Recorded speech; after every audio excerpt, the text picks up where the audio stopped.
Sobra-sobra pa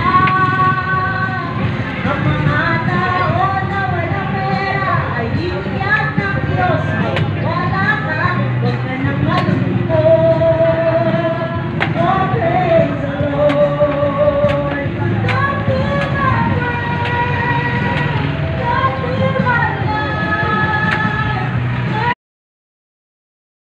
Word of the day, Mateo 6:33. Unahin natin ang Panginoon na siya nagbigay ng lakas, ng hininga, na kung bakit tayo narito sa mundo na ito.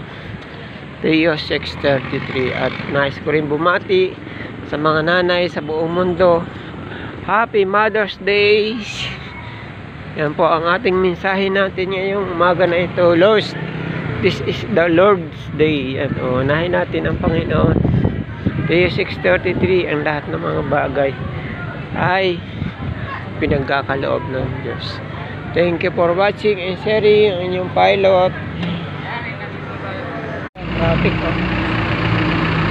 traffic na hindi gumagalaw.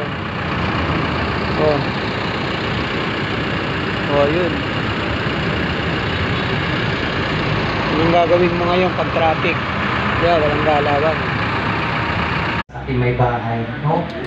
At sa gabi nito ay huwag niyo po akong tingnan. Hindi po ako kasing gwapo ng inyong pastor. Hindi ako kasing galing mangaral ng inyong pastor. Ngunit pakikinggan niyo ang tinig ng Diyos ngayong gabi. Amen? Pakisabi sa iyong katabi, huwag kang bubuli.